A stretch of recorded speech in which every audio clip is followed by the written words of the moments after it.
Tower. Seorang pengikutnya itu menyarankan kepada dia untuk melakukan Hitobashira. Akhirnya jiwa-jiwa ini pun selalu menghantui kastil tersebut, hingga munculnya bayangan-bayangan orang tanpa wujud.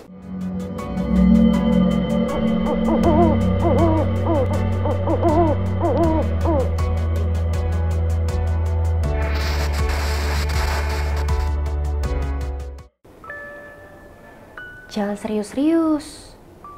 Gitu kan, Tan? Oke. Assalamualaikum, halo semuanya. Balik lagi sama aku, Hana di Kasur, kakak-kakak si penelusur.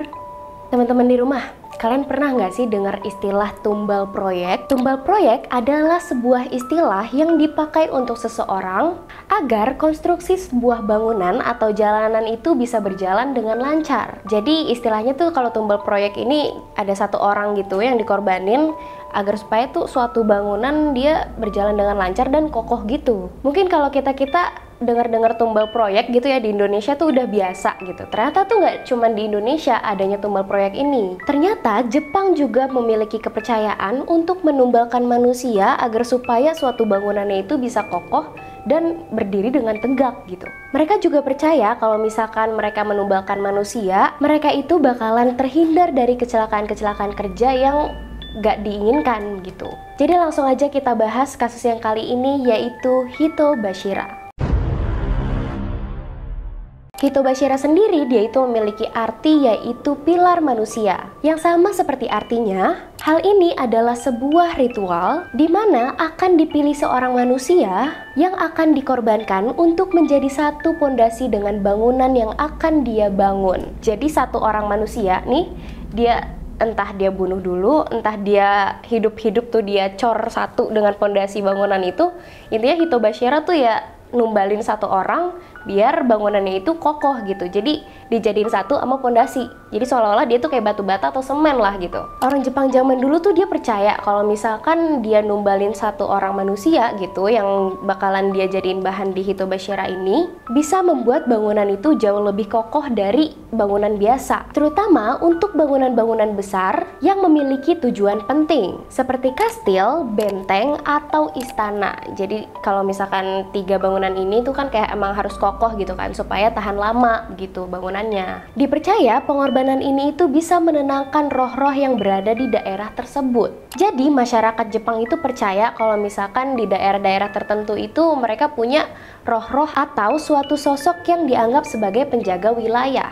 Beberapa bangunan yang distabilkan oleh roh-roh tersebut ini atau proyek Hitobashira ini yaitu antara lain yang pertama, Kastil Maruoka di Prefektur Fukui. Kastil Maruoka adalah salah satu kastil tertua yang berada di Jepang yang berada di Prefektur Fukui yang dibangun pada tahun 1576. Dilansir dari A History of Japan, ketika Shibata Katsutoyo, yaitu keponakan dari Shibata Katsuie, correct me if I'm wrong ya, penyebutannya saya tidak tahu nih, dia itu sedang membangun kastil Maruoka ini nih. Cuman si tembok kastilnya itu terus-menerus tuh dia tuh runtuh terus. Tidak peduli beberapa kali ditumpuk. Jadi walaupun dia udah numpuk si batu-batu kastil itu, cuman si batu-batu ini tuh tetap runtuh gitu. Kayak walaupun udah dibangun beribu-ribu kali tuh tetap aja runtuh. Terus Katsutoyo ini tuh heran gitu kan, harus apa supaya si bangunan ini bisa kebangun terus juga bisa kokoh. Akhirnya seorang pengikutnya itu menyarankan kepada dia untuk melakukan Hitobashira. Terus ada nih seorang wanita tua bernama Oshizu. Dia itu dipilih sebagai persembahan untuk para dewa. Mengingat kehidupannya si Oshizunya ini tuh miskin gitu kan, akhirnya si Oshizu ini setuju untuk menjadikan dirinya itu sebagai tumbal. Tapi dia ini tuh setuju dengan satu syarat. Syaratnya itu salah satu putranya itu diminta untuk diangkat menjadi samurai agar bisa dia itu hidupnya itu menjadi layak gitu kan, karena ibunya ini keluarga miskin gitu kan, terus juga entah dia nggak punya bapak apa gimana, karena kan si Oshizunya ini udah tua gitu kan. Akhirnya dia minta untuk si anaknya ini diangkat menjadi samurai supaya dia itu kehidupannya ya bisa layak dan ya bisa hidup sendiri begitu. Akhirnya pengorbanan si Oshizunya ini dilakukan. Oshizu akhirnya dikubur hidup-hidup di dalam pilar utama kastil Maruoka. Tragisnya, anaknya si Oshizunya ini tidak pernah diangkat menjadi samurai. Jadi syaratnya dia itu akhirnya nggak dikabulin gitu. Karena Shibata Katsutoyo dipindahkan ke prefektur lain. Jadi di saat dia mau ngangkat si anaknya Oshizu ini, mungkin dia lupa apa gimana, intinya dia tuh dipindahin ke prefektur lain. Akhirnya anaknya si Oshizu ya gak diangkat jadi samurai dan gak bisa hidup dengan layak. Dan menariknya, di setiap bulan April, di mana bulan si Oshizunya ini dikorbankan, Parit Kastil akan dibanjiri oleh hujan.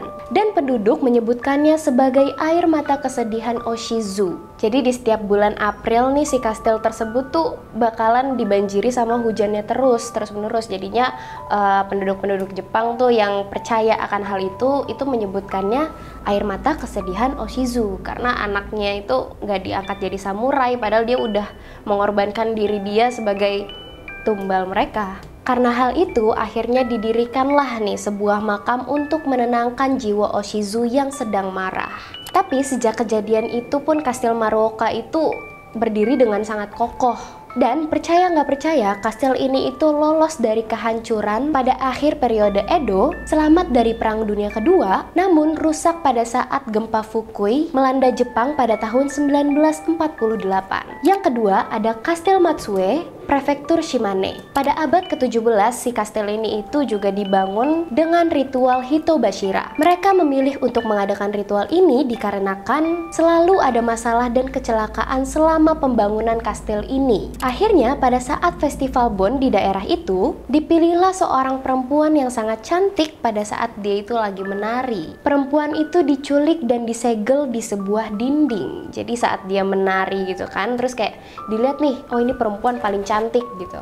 Akhirnya perempuan ini diculik, terus disegelnya itu di dinding. Tapi karena jiwa sang gadis ini atau roh si gadisnya ini itu nggak tenang, akhirnya jiwa-jiwa ini pun selalu menghantui kastil tersebut. Nah, jiwa sang gadisnya ini terus menghantui kastilnya ini gimana? Jadi setiap ada yang menari di jalanan Matsue ini, bangunan di kastil itu akan terus bergoyang. Karena kan tadi kan si perempuannya ini kan penari gitu kan. Jadi kalau misalkan ada yang menari ini di sepanjang jalan Matsue itu, kastilnya itu tuh bakalan terus bergoyang karena si jiwa perempuannya ini yang nggak tenang gitu. Sampai akhirnya dikeluarkanlah peraturan di mana di sepanjang jalan tersebut itu tidak boleh ada yang menari, karena untuk supaya si kastilnya ini itu yang gak bergoyang-goyang. Karena kalau misal kastilnya goyang terus kan ancur juga kan. Lalu yang ketiga atau yang terakhir ada Jomon Tunnel Hokkaido. Gitu gak sih ngomongnya?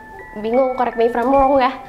Correct me if I'm wrong ya. Praktek Hitobashira ini juga dipercaya saat melakukan pembangunan terowongan Jomon. Pembangunan ini dimulai pada tahun 1912 dan selesai pada tahun 1914. Jadi selama 2 tahun terowongannya ini dibikin nih. Saat itu pekerja itu dipaksa bekerja selama 15 jam lebih tanpa istirahat dan hingga terowongannya ini itu selesai. Selama pembangunan ini hampir 100 orang itu kehilangan nyawanya. Mereka dikuburkan di kuburan massal yang terletak di hutan sekitar terowongan tersebut. Kepercayaan setempat itu memang mempercayai kalau mereka yang meninggal ini nih, si 100 orang ini itu dijadikan tumbal sekaligus gitu untuk pembangunan terowongan tersebut. Alhasil saat terowongannya itu difungsikan atau dipakai nih, si masinis kereta itu terus-terusan ngalamin kejadian-kejadian aneh seperti darah yang menetes dari atap terowongan hingga munculnya bayangan-bayangan orang tanpa wujud. Karena masinis keretanya ini terus-menerus mengalami kejadian yang mengerikan tersebut, akhirnya pada tahun 1980 dibangunlah sebuah monumen untuk mengenang korban-korban pembangunan terowongan ini.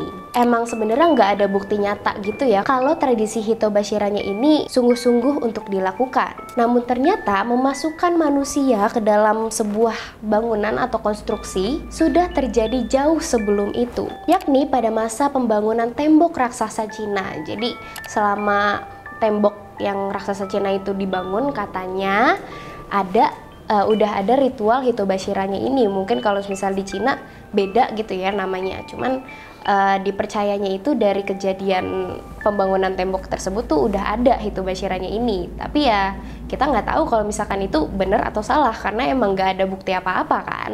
Nah, itu tadi adalah Hitobashira atau tumbal proyek ala Jepang ya. Mungkin kalau misal di Indonesia tuh kita tuh udah sering banget kayak jangan kerja mulu lo, ntar dijadiin tumbal proyek aja kayak gitu. Ternyata emang nggak cuman di Indonesia aja, di luar negeri pun ada. Salah satunya ya di Jepang ini, yaitu Hitobashira. Oke, segitu dulu aja kasur hari ini. Kira-kira nextnya kita ngomongin apa lagi? Komen di bawah. Saya Hana pamit undur diri, sampai jumpa di kakak-kakak penelusur selanjutnya. Kasur, wassalamualaikum warahmatullahi wabarakatuh. Bye-bye.